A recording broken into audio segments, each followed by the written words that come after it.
नमस्कार, 9 की 9 खबर में आपका स्वागत। मैं राहुल ओझा आपके साथ। नीट पेपर लीक मामले में आरोपियों की जमानत पर सुनवाई आज होनी है। पेपर लीक मामले में आरोपी गिरफ्तार हैं। एक आरोपी ने अग्रिम जमानत याचिका दायर की है।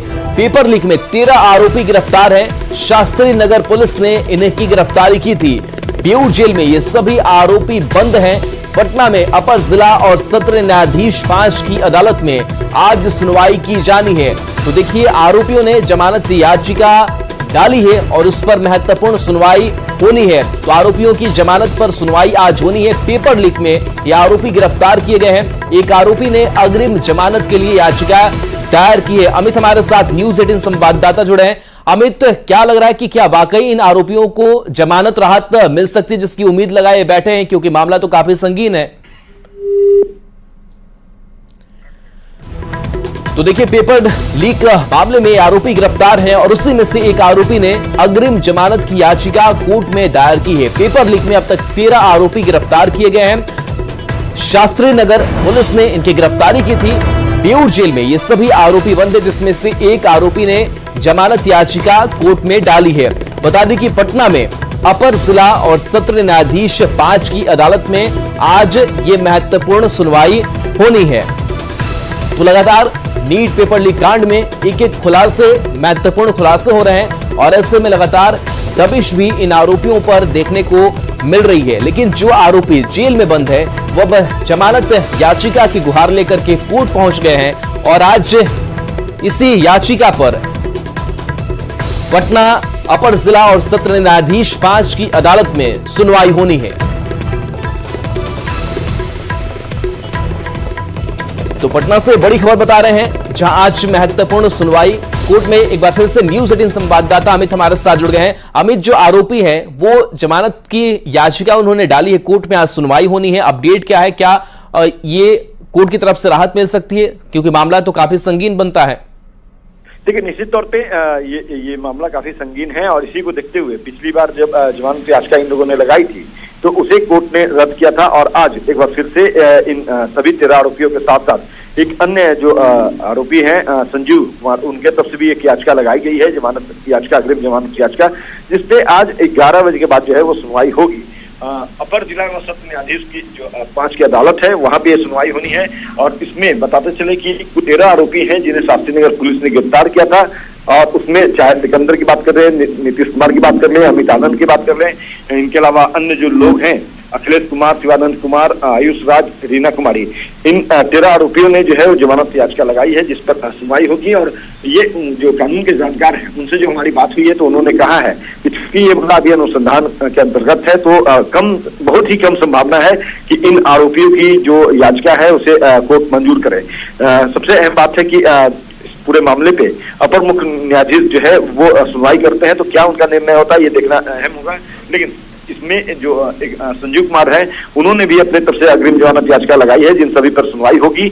लेकिन संभावना जो है, जैसा आपने पूछा कि क्या राहत मिल सकती है, तो इसकी संभावना ना के बराबर है। हालांकि न्यायालय का ये मामला है, न्यायाधीश अपने विवेकाधिकार से क्या निर्णय लेते हैं ये देखना सबसे अहम होगा। मगर जो आरोपी है वो राहत पाना चाहते हैं और इसी के लिए दूसरी दफा उन्होंने अर्जी लगाई है, जमानत याचिका दायर की है, जिस पर आज 11 बजे के बाद अपर मुख्य न्यायाधीश 5 की जो बेंच है वहां पे सुनवाई होगी।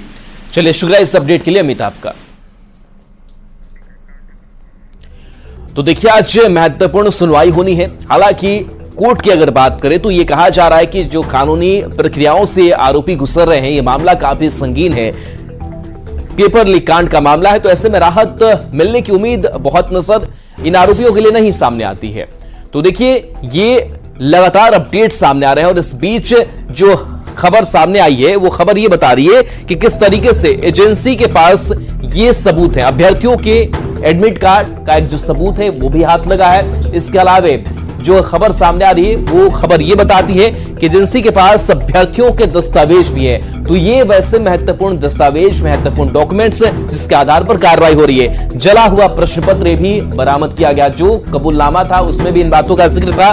OMR शीट भी जो है वो एजेंसी के पास सबूत के तौर पर है। इसके साथ साथ बुकलेट नंबर की अगर बात करें तो बुकलेट नंबर के तौर पर भी एक बड़ा सबूत टीम के पास है, एजेंसी के पास, वो घर जहां प्रश्न पत्र उत्तर रटवाए गए। इसके साथ ही पोस्ट डेटेड जो चेक है वो भी एजेंसी के हाथों में है और साथ ही माफिया से बरामद मोबाइल भी एजेंसी के हाथों में है। तो ये तमाम वैसे दस्तावेज हैं, ऐसे इक्विपमेंट्स हैं जिसके सहारे लगातार कार्रवाई आगे बढ़ी है। साथ ही साथ आरोपियों का कबूलनामा, जिस कबूलनामे को कल ही हमने आपको दिखाया था, परीक्षा माफिया का इतिहास, तो ये कई इनपुट्स। और इस बीच देखिए एक बड़ी खबर, नीट पेपर लीक पर बड़ा फैसला संभव माना जा रहा है। ईओयू के डीजी नैयर हसनैन खान दिल्ली पहुंच गए हैं। गुरुवार को पटना से फिर दिल्ली पहुंचे हैं। दोनों एजेंसी की जांच रिपोर्ट साथ है। ये कहा जा रहा है ईओयू की रिपोर्ट भी एडीजी के पास है। शिक्षा विभाग के अधिकारी से एडीजी की मुलाकात होने वाली है। एनटीए अधिकारी से भी मुलाकात होने की बात सामने आ रही है। वहीं पटना पुलिस ईओयू की रिपोर्ट देने की बात हो रही है। पटना पुलिस ईओयू जांच इस मामले की कर रही है। वहीं तेजस्वी के पीएस से पूछताछ हो सकती है, जिस पीएस को लेकर के लगातार बीजेपी ये कह रही है कि तेजस्वी के पीएस से सिकंदर का संबंध है। पीएस प्रीतम का पूरे मामले में नाम आया है और इस मामले को लेकर के ये संभावना जताई जा रही है कि पीएस से पूछताछ हो सकती है। संजय हमारे साथ न्यूज़ 18 संवाददाता जुड़ गए हैं। संजय, लगातार आगे की कार्रवाई जो है वो बढ़ रही है और ऐसे में एडीजी की तरफ से क्या आगे की कार्रवाई हो सकती है, किस तरीके से ईओयू आगे बढ़ रहा है? देखिए राहुल, सबसे बड़ी बात है कि इस पूरे मामले की जांच अब पटना पुलिस ने बंद कर दी है और आर्थिक अपराध इकाई ही इस पूरे मामले की जांच कर रही है और केस टेकअप कर लिया था आर्थिक अपराध इकाई ने। जो तमाम तरह की बातें सामने आई हैं, उस बीच एक डेवलपमेंट ये है कि जो एजेंसी जांच कर रही है ईओयू, उसके जो हेड हैं एडीजी जो है, जो सूत्र बता रहे हैं कि वो दिल्ली गए हैं कल और वो शिक्षा विभाग के अधिकारियों के अलावा एनटीए से भी के जो अधिकारी हैं उनसे भी मुलाकात करेंगे और दोनों एजेंसियों ने जो अब तक जांच की है, चाहे पटना पुलिस हो या इकोनॉमिक ऑफेंस यूनिट हो, उसकी जांच रिपोर्ट और उसके जो सबूत है उसके साथ वो दिल्ली गए हैं। वहां पर मंत्रणा होगी और निश्चित तौर पर संभावना जताई जा रही है कि कोई बड़ा फैसला हो सकता है और ये बड़ा फैसला बिहार से ही संभव है, क्योंकि जो जिस एजेंसी ने जांच की है बिहार में अब तक पटना पुलिस के बाद वो इकोनॉमिक ऑफेंस यूनिट है और उसके हेड दिल्ली गए हैं। तो ऐसे में तमाम तरह की जो कवायदे चल रही हैं उसको विराम लग सकता है और देखना होगा आज दिल्ली में जब उनकी मुलाकात होगी और जो सारे सबूत है उस पर मंत्रणा होगी। चूंकि एनटीए से क्वेश्चन पेपर मांगा गया था। तेजस्वी के पीएस पर कई गंभीर आरोप लगे। विजय सिन्हा बकायदा मीडिया के सामने आया। क्या तेजस्वी के पीएस प्रीतम से भी पूछताछ हो सकती है? बिल्कुल बिल्कुल, जो सूत्र है वो बता रहे हैं कि जो उप मुख्यमंत्री तेजस्वी यादव थे उनके पीएस जो है प्रीतम, उनसे भी एसआईटी पूछताछ कर सकती है और इसके लिए प्रश्नावली जो है वो तैयार की जा रही है और प्रीतम की मुश्किलें बढ़ सकती है, इस बात से इंकार नहीं किया जा सकता है। राहुल जी, चलिए शुक्रिया इस अपडेट के लिए संजय आपका। तो देखिए तेजस्वी के पीएस से भी पूछताछ की संभावना नजर आ रही है, क्योंकि तेजस्वी के पीएस का जिस तरीके से इस पूरे पेपर लीक कांड में नाम सामने आया और विजय सिन्हा बकायदा डॉक्यूमेंट्स लेकर के व्हाट्सएप कॉल, व्हाट्सएप चैट लेकर के सामने आए और इस लिहाज से लगातार सवाल उठ रहे हैं तेजस्वी के पीएस पर भी, तो उनसे भी जो टीम है वो पूछताछ कर सकती है।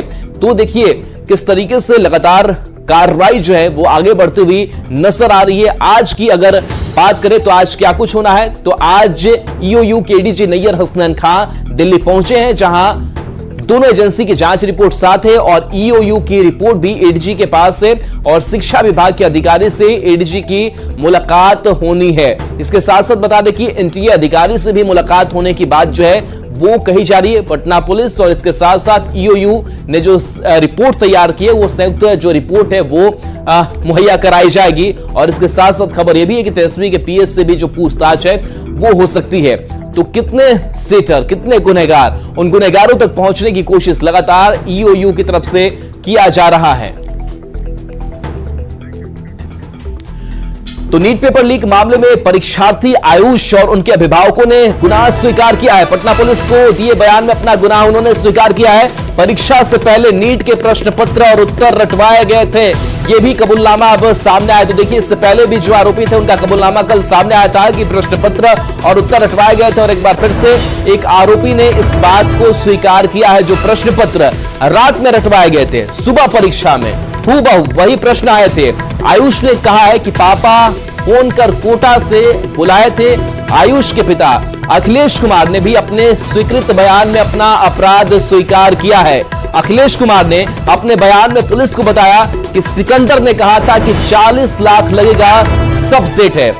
बेटा परीक्षा पास कर जाएगा। तो देखिए एक एक जो तय है, एक एक जो परत है वो खुलती हुई नजर आ रही है। और जो कबूलनामा धीरे धीरे करके एक एक आरोपियों का सामने आ रहा है, वो कबूलनामा ये बता रहा है कि किस तरीके से परीक्षा से पहले की रात जहां पर पूरी सेटिंग होती है, प्रश्न पत्र सामने आता है, उसके उत्तर रटवाए जाते हैं और जब ये परीक्षा केंद्र पर पहुंचते हैं, प्रश्न पत्र जब इन्हें मिलता है तो उन्हें पता चलता है कि जो हमने रात ने प्रश्नों के उत्तर याद किए, ठीक वैसा ही प्रश्न और वही उत्तर जो है वो हमारे सामने है। तो इस तरीके से बड़ी जो सेटिंग है वो नजर आ रही है और हर सेटिंग की जगह पर न्यूज 18 भी मौजूद है, क्योंकि जहां जहां से खबरें सामने आई, जहां जहां से इनपुट सामने आए, जहां से गड़बड़ियों की बात सामने आई, वहां पर न्यूज 18 तह तक गया और सारी चीजों को समझने की कोशिश की और उसके बाद से हम ये खबर भी लगातार दिखा रहे हैं कि कहां कहां किस स्तर से गड़बड़ियां हुई है। तो एक बड़ी गड़बड़ी जिसमें न्याय मिलना जरूरी हो जाता है उन अभ्यर्थियों के लिए जो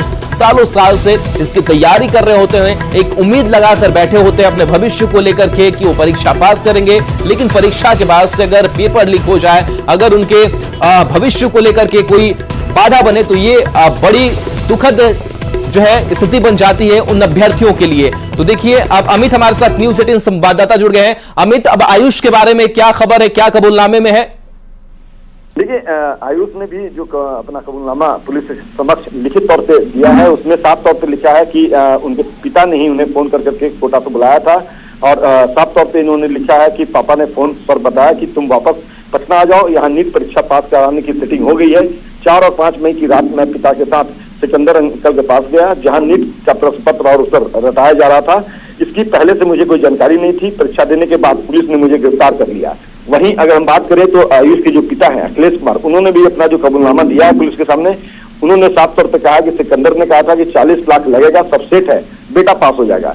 तो इसके बाद हम लोग में आ गए। हम चाहते थे कि हमारा बेटा भी जो है वो डॉक्टर बने और इस लोग जो है हम सिकंदर का सहयोग लिए और अपने बच्चे का सारा कागजात सिकंदर के पास जमा कर दिए।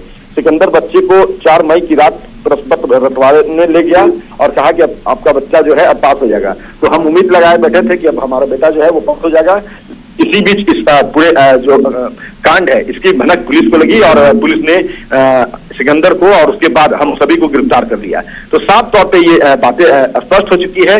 न्यूज 18 जो है वो पुष्ट खबर दिखा रहा है कि देखिए किस तरह से इन लोगों ने अपना गुनाह कबूला है और आज इन लोगों की जमानत याचिका पे भी सुनवाई होनी है 11 बजे के बाद पटना के निचली अदालत में। और एक बड़ी खबर जो है दर्शकों को वो भी हम बताया कि हमारे जो पुलिस महकमे के आधिकारिक जो सूत्र है उनके तरफ से जो जानकारी मिल रही है कि नीट का पेपर जो है वो रद्द हो सकता है। इसका फैसला बहुत जल्द ही धर्मेंद्र प्रधान जो है वो लेंगे और उनके आदेश के बाद नीट एनटीए जो है वो इस परीक्षा को रद्द कर सकता है। तो फिलहाल इसकी जानकारी पुष्ट जानकारी भी जो है वो थोड़ी देर में हम दर्शकों को देंगे। लेकिन सबसे महत्वपूर्ण बात है कि लाखों अभ्यर्थी हैं जिनके भविष्य के साथ इन लोगों ने खिलवाड़ किया है। तो जाहिर सी बात है कि इसकी सजा इन्हें मिलेगी और कोर्ट जो है वो सजा तय करेगा। लेकिन जो राजनीति है वो एक तरफ चरम पे है, दूसरी तरफ ईओयू जो है वो अपना अनुसंधान बहुत ही साफगोई के साथ, बहुत ही तेजी के साथ आगे बढ़ा रहा है और उस जांच से जो है धर्मेंद्र प्रधान संतुष्ट है।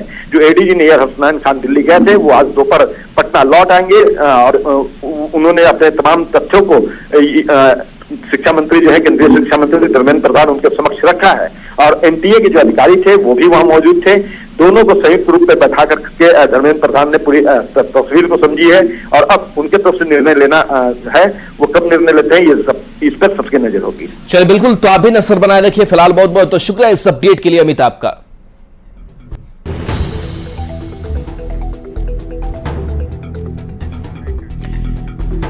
तो नीट पेपर लीक कांड मामले में पुलिस सूत्रों से मिली बड़ी जानकारी। ईओयू के निशाने पर 2 सेटर आए हैं। अतुल वत्स और अंशुल सिंह सेटर हैं जो अब ईओयू के निशाने पर ये दोनों सेटर अब आए हैं। तो देखिए एक एक करके जो सेटर है वो अब सामने आ रहे हैं, वो चंगुल में आ रहे हैं, उन पर दबिश जो है वो ईओयू की तरफ से दिया जा रहा है। अतुल वत्स और अंशुल सिंह इनका नाम है। दोनों सेटर वैशाली जिले के रहने वाले बताए जा रहे हैं। अनुसंधान के दौरान दोनों के नाम सामने आए हैं। ईओयू इस मामले की जांच कर रही है। दोनों की शह पर ही अमित आनंद और नीतीश कुमार बिहार में प्रतियोगिता परीक्षा में सेटर का काम किया करता है, जो बड़ा खुलासा हुआ है।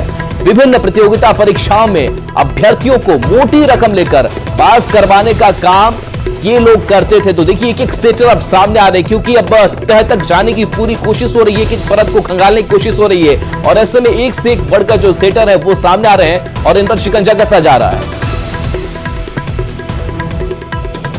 वहीं नीट परीक्षा पर विपक्ष के सवालों पर उप मुख्यमंत्री सम्राट चौधरी ने निशाना साधा है। सम्राट चौधरी ने कहा कि उप मुख्यमंत्री विजय कुमार सिन्हा ने नीट को लेकर तेजस्वी पर जो सवाल उठाए हैं उसका जवाब आरजेडी को देना चाहिए। कि इसकी जांच प्रक्रिया चल रही है और राष्ट्रीय जनता दल को जवाब देना चाहिए। जो प्रश्न कल डिप्टी सीएम विजय सिन्हा जी ने उठाया उसका जवाब देना चाहिए। आरजेडी सांसद मनोज झा के बयान पर डिप्टी सीएम विजय सिन्हा ने पलटवार किया है। उन्होंने कहा कि वे पद के लिए पैर पकड़ने वाले लोगों में नहीं है। विजय सिन्हा ने कहा कि वे सम्मान के साथ सम्मान के लिए स्वाभिमान नहीं छोड़ेंगे। उन्होंने कहा कि तेजस्वी यादव सोने का चम्मच लेकर जन्म लिए हैं और हवा में उड़ने वाले लोग धरातल पर टिक नहीं पाते हैं। ये मनोज झा जी का विद्वान आदमी है, उनकी विद्वता प्रकट होते रहती है। और देखिए इस बीच सूत्रों के हवाले से बड़ी खबर सामने आ रही है, नीट का पेपर रद्द हो सकता है। ये बड़ी खबर सामने आ रही है। शिक्षा मंत्री के स्तर पर फैसला लेना है। नीट का पेपर लीक हुआ है। एनटीए ने नीट की परीक्षा ली थी और जब जो खबर अब सामने आ रही है वो खबर ये है कि नीट का पेपर जो है वो रद्द हो सकता है। जिस तरीके से पेपर लीक का पूरा यह मामला सामने आया और ऐसे में अभ्यर्थियों की तरफ से भी सवाल लगातार उठाए जाते रहे, लेकिन जो अंतिम फैसला जो है वो शिक्षा मंत्री को लेना है। शिक्षा मंत्री के स्तर पर यह फैसला लेना है, लेकिन माना यह जा रहा है कि शायद इस ओर जो है अब कदम बढ़ता हुआ नजर आ रहा है। अमित हमारे साथ न्यूज 18 संवाददाता जुड़े हुए हैं। अमित, क्या अब संभावनाएं ये नजर आ रही है कि नीट का पेपर रद्द हो सकता है? देखिए बिल्कुल सबसे बड़ी खबर जो है वो निर्देशन देने जा रहा है अपने दर्शकों को कि नीट का जो पेपर है 2024 का वो रद्द हो सकता है और इसकी पूरी संभावना जो है वो सामने नजर आ रही है। क्योंकि कल जो एयू के एडीजी हैं नैयर हसनैन खान, वो जब दिल्ली गए थे, धर्मेंद्र प्रधान से उनकी मुलाकात हुई, तो उस वक्त एनटीए के जो एक्टिव अधिकारी हैं उन्हें भी धर्मेंद्र प्रधान ने बुलाया और दोनों को बैठा करके पूरे मसले, पूरे घटनाक्रम के बारे में बारीकी से जानकारी ली। और जो ईओयू का जांच टीम है, जो अनुसंधान किया है बारीकी तरीके से, उससे धर्मेंद्र प्रधान जो है वो पूरी तौर पे सहमत नजर आए। एनटीए जो है वो भी सहमत नजर आया और अब तक वो एनटीए जो किसी भी तरह का सहयोग नहीं कर रहा था, 3 मेल के बाद भी मूल प्रश्न पत्र नहीं दिया। तो अधिकारी जब दिल्ली गए तो उन्हें मूल प्रश्न पत्र की कॉपी उपलब्ध नहीं कराया। वो अब पूरी सहयोग करने की बात कह रहा है और अब निर्णय जो है वो अंतिम निर्णय वो धर्मेंद्र प्रधान को लेना है। केंद्रीय शिक्षा मंत्री हैं और जाहिर सी बात है कि वो अगर निर्णय लेते हैं कि ये पेपर जो है उसमें धांधली हुई है, वो पेपर लीक हुआ है, तो निश्चित तौर पे वो ये निर्णय लेंगे पेपर रद्द करने का। और जो हमारे आधिकारिक सोर्स हैं उनके तरफ से ये जानकारी मिल रही है, कह सकते हैं कि पुष्ट जानकारी मिल रही है कि पेपर जो है वो रद्द हो सकता है। अब बस इस पर निर्णय लेने और मोहर लगने की इंतजार है। जो जांच है वो पूरे तौर पे सही तरीके से आगे बढ़ी है और इससे केंद्रीय शिक्षा मंत्री जो है वो सहमत है। एनटीए भी जो है वो काफी हद तक सहमत दिखा है। तो जाहिर सी बात है कि जब सहमति है और जांच जो है वो सही दिशा में बढ़ रही है, जो तथ्य सामने आए हैं वो ये प्रमाणित कर रहा है कि नीट का पेपर जो है वो रद्द लीक हुआ है, तो ऐसे में यह पेपर जो है, ये परीक्षा जो है वो उचित नहीं माना जाएगा और इसे रद्द करना ही होगा। तो अब अंतिम निर्णय जो है वो धर्मेंद्र प्रधान लेंगे और उसके बाद एनटीए जो है इसकी आधिकारिक घोषणा करेगा। जी चलिए अमित, तो बहुत बहुत शुक्रिया इस महत्वपूर्ण अपडेट के लिए, महत्वपूर्ण खबर के लिए। तो देखिए नीट पेपर जो है वो रद्द हो सकता है और आखिरी जो ये गहन अध्ययन की बात है। कौन है उसके लिए जिम्मेवार, कौन से माफिया लोग उसके पीछे हैं, कौन गुनहगार है, अंदरूनी लोग कौन गुनहगार है, इसको सारे को ढूंढा जाएगा। बाकी नीट को लेके जो कुछ विसंगति आई तो मूलतः आई थी ग्रेस मार्क की। ये कोई विसंगति नहीं था, उसको एक प्रोसीजरियल इंटरप्रिटेशन के कारण कुछ विद्यार्थियों के मन में रोष आई, कुछों को कैसे ग्रेस मार्क मिल गया। उसके ऊपर भी फिर जब तहकीकात हुई, जब फिर एक्सपर्ट कमेटी बैठी, फिर री एग्जामिनेशन की बात हो गई। पटना में गड़बड़ी की कुछ अनामोल इसकी ध्यान आई, उसको बिहार पुलिस ने पकड़ भी लिया है, सही समय पकड़ा है, गिरफ्तारियां हुई है, इंक्वायरी चल रही है, सारा विषय स्पष्ट हो रहा है और 1-2 दिनों में और निर्णायक स्थिति में पहुंच जाएंगे। सर, अभी जो बातें सामने आ रही है उसको लेकर के बहुत सारी राजनीति भी चल रही है, राजनीतिक बयान भी आ रहे हैं, पर आपका ये कहना कि मैं जिम्मेदारी लेता हूँ, मैं देश का शिक्षा मंत्री हूँ, या आपको लगता है आश्वस्त करेगा स्टूडेंट्स को और उनके पेरेंट्स को खास करके? देखिए, मैं एक पेरेंट हूँ, मैं दायित्व में हूँ। प्रजातंत्र में लोगों ने हमें भरोसा किया है, मेरे प्रधानमंत्री को भरोसा किया है ये प्रजातंत्र है, मेरे को दायित्व तो लेना ही पड़ेगा। प्रजातंत्र में सिर्फ उंगली उठाने से नहीं होता है, दायित्व लेने, हम लोग दायित्व लेने वाले। हमने पिछले 10 साल में अथक परिश्रम किया। आखिर इस देश में पब्लिक एग्जामिनेशन में चीटिंग का प्रिवेंशन की कानून हम नहीं बनाया। हम दायित्व लेने वाले लोग हैं, हम विश्वास जन्माते हैं, हम भरोसा रखते हैं। तो इस पूरी बड़ी खबर पर लगातार हमारी नजर बनी रहेगी। एक छोटे से ब्रेक का वक्त हो चला है, जल्द वापस आते हैं।